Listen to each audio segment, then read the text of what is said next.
Shalom saudara, apa kabar? Tuhan Yesus memberkati senantiasa. Dalam kesempatan ini saya ingin membagikan sebuah renungan yang terambil dari dalam kitab Yakobus pasalnya yang kelima ayat 17 dan 18. Izinkan saya untuk menghafalkannya kepada Bapak Ibu Saudara-saudaraku yang kukasihi dalam Tuhan Yesus. Ayat 17. Elia adalah manusia biasa, sama seperti kita, dan ia telah sungguh-sungguh berdoa kepada Tuhan agar hujan jangan turun, dan hujan pun tidak turun selama 3 tahun 6 bulan. Dan kemudian Elia berdoa kepada Tuhan supaya hujan turun, dan hujan pun turun ke bumi, dan bumi pun menghasilkan buahnya. Saudara-saudaraku, ada begitu banyak sekali pengajaran, khotbah, renungan, tulisan tentang doa. Ada doa syafaat, ada doa ucapan syukur, ada doa peperangan rohani. Ada begitu banyak jenis-jenis doa. Tapi kali ini saya rindu menyampaikan doa dan ketabahan. Doa tidak boleh dipisahkan dengan ketabahan, dengan ketekunan. Karena doa dan ketekunan adalah satu ikatan yang harus kuat dan harus menjadi perhatian kita. Saudara-saudaraku, di dalam ayat 17 tadi, mengapa Rasul Yakobus berkata, menekankan di dalam ayat 17 bagian A, Elia adalah manusia biasa, sama seperti saya, seperti saudara. Bagi saya, Elia itu adalah makhluk setengah dewa. Saya akan membuktikannya bahwa ini dikutip oleh Rasul Yakobus. Dia ambil di dalam kitab 1 Raja-Raja pasal 18. Kisah itu terjadi di Gunung Karmel. Di dalam ayat yang ke-20, Ahab, yaitu raja yang memerintah saat itu atas Israel, mengumpulkan ada 450 orang dukun Baal di Gunung Karmel. Dan setelah terkumpul, Elia berkata kepada rakyat Israel yang berkumpul itu, karena ini adalah sebuah kontestasi kuasa Allah melawan kuasa dukun dewa Baal. Saudara-saudaraku, Elia tampil dan berkata, jikalau Allah adalah Tuhan, ikutilah dia. Tetapi jikalau Baal adalah Tuhan, ikutilah dia. Mengapa Elia melakukan kontestasi kuasa seperti begitu? Ternyata di dalam ayat 20 itu dikatakan hati bangsa Israel ini telah condong kepada dewa-dewa Baal, saudara-saudaraku.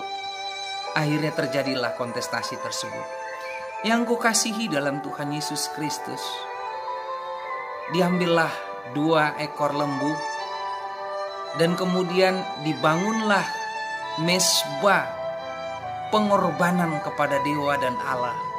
Dan Elia meminta kepada dukun Baal itu untuk terlebih dahulu mereka memilih lembu dan diolah, kemudian ditaruh di atas mesbah tersebut. Saudara-saudaraku yang kukasihi dalam Tuhan Yesus, mari kita lihat apa yang terjadi. Yang terjadi adalah Elia mengizinkan bahwa yang pertama kali untuk berdoa adalah 450 dukun Baal itu. Dan dukun Baal itu berdoa kepada Allah mereka, kepada dewa mereka, supaya dari langit turun api untuk menghanguskan, melahap korban tersebut. Tapi itu tidak terjadi. Dan kemudian Elia mulai mengolok-olok dan berkata, mungkin Allahmu sedang berpergian, coba kau cari. Atau mungkin Allahmu sedang tidur, bangunkanlah dia. Kalian ada 450, ayo bangunkan Allahmu.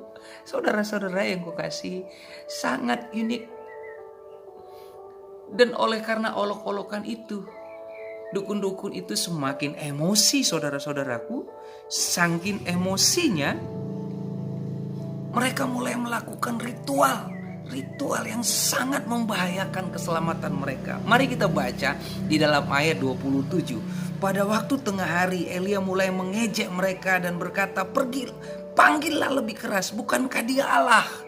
Mungkin ia merenung, mungkin ada urusan, mungkin ia bepergian, barangkali ia tidur dan belum terjaga. Ayat 28. Maka mereka memanggil lebih keras serta menoreh diri mereka dengan pedang dan dengan tombak seperti kebiasaan mereka, sehingga darah mengucur dari tubuh mereka. Sesudah lewat tengah hari mereka kerasukan sampai waktu mempersembahkan korban petang, tetapi tidak ada suara, tidak ada yang menjawab, tidak ada yang memperhatikan. Saudara-saudaraku, sampai menjelang sore hari terjadi kontestasi itu, dan giliran dukun Baal tersebut selesai.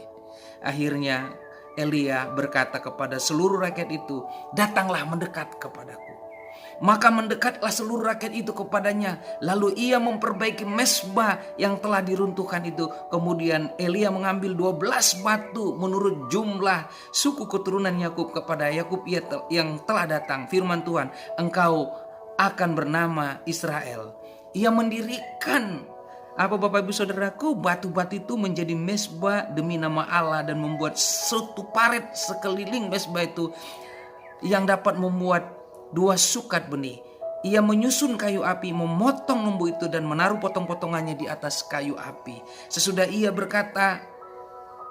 ia berkata, "Penuhilah tempat 4 buyung dengan air dan tuangkanlah ke atas korban bakaran dan ke atas kayu api itu." Kemudian katanya, "Buatlah begitu untuk kedua kalinya." Dan mereka berbuat demikian untuk kedua kalinya. Kemudian katanya, "Buatlah begitu untuk ketiga kalinya." Dan mereka membuat begitu untuk ketiga kalinya. Maka air mengalir ke sekeliling mezbah itu, bahkan parit itu pun penuh dengan air. Bayangkan saudaraku, ini luar biasa dahsyat. Sapinya basah kuyup, kayu apinya basah kuyup. 3 kali 4 artinya 12 baskom besar dituang sampai parit itu penuh. Dan Elia datang kepada Tuhan. Dan ketika ia datang kepada Tuhan, dia angkat tangannya, dia berdoa. Api turun dari langit, melahap semua yang ada di atas mezbah itu.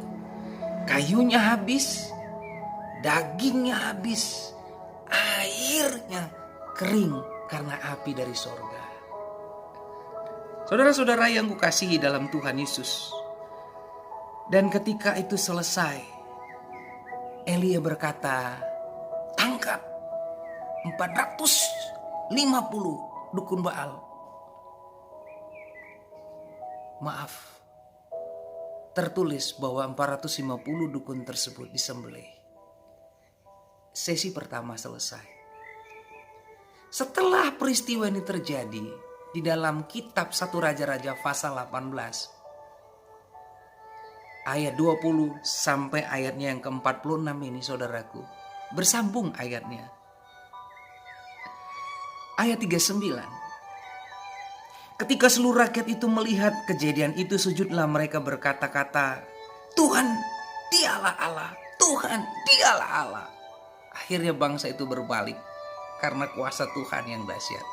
Sekarang saya mau bertanya, apakah Elia manusia biasa? Bagi saya, Elia adalah manusia setengah dewa. Tetapi kacamata Yakobus berbeda melihat.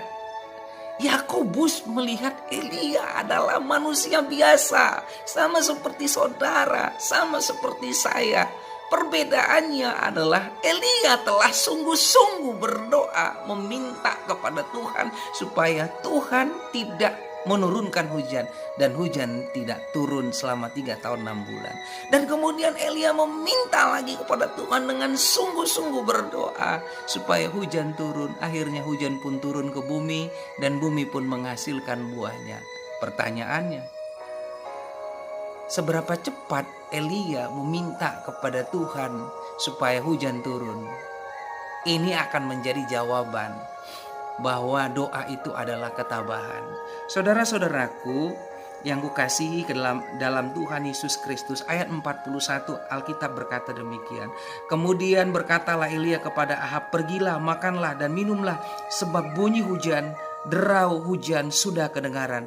Lalu Ahab pergi untuk makan dan minum, tetapi Elia naik ke puncak gunung Karmel, lalu ia membungkuk ke tanah dengan mukanya di antara kedua lututnya. Saudaraku, ayat 43, setelah itu ia berkata kepada abdinya, naiklah ke atas, lihatlah ke arah laut. Abdinya itu naik ke atas dan melihat dan berkata, tidak ada apa-apa. Kata Elia, pergilah sekali lagi sampai 7 kali. Perhatikan baik-baik. Kontestasi Nabi Tuhan 1 melawan 450. Ayatnya masih nyambung. Setelah nyambung kepada Elia berdoa minta hujan, Elia naik ke atas gunung Karmel dan dia berdoa dengan sungguh-sungguh memohon kepada Tuhan dan berkata kepada abdinya, lihat ke langit, apakah ada hujan akan turun? Tidak. Abdinya datang lagi melaporkan, tidak, sampai 7 kali. Dan yang ke-7, saudara-saudaraku, abdinya berkata, saya melihat ada awan hitam sebesar telapak tangan di langit. Elia berkata, pelanai semua, dan seketika hujan besar turun. Dan Elia oleh kuasa Tuhan sampai mendahului Ahab sampai menuju Yisrael. Apa yang ingin saya sampaikan dalam renungan ini? Saudaraku, doa adalah ketabahan. Doa yang pertama mungkin belum dijawab. Doa yang kedua kali tidak dijawab oleh Tuhan. Doa yang ketiga tidak dijawab oleh Tuhan. Elia sekelas nabi yang luar biasa pun mengalami pengalaman yang sama dengan kita. Tuhan menguji ketabahannya. Saat ini saya ingin mengatakan, Tuhan ingin menguji ketabahan saudara berdoa. Doa pertama Tuhan tidak jawab. Doa kedua Tuhan tidak jawab. Doa ketiga Tuhan tidak jawab. Jangan berhenti. Kalau apa yang engkau doakan telah disetujui oleh Tuhan. Elia berkata, aku telah mendengarkan derau hujan. Iman saudara sudah mengatakan, saya akan mendapat bagian itu dari Tuhan.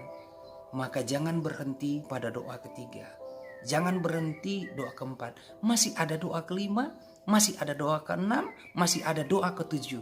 Doa yang kedelapan, Tuhan menggenapi apa yang menjadi pergumulan yang diberikan Tuhan menjadi bagian saudara. Doa adalah ketabahan. Saudaraku, tekun, sungguh-sungguh tabah dalam berdoa. Tuhan Yesus memberkati. Amin.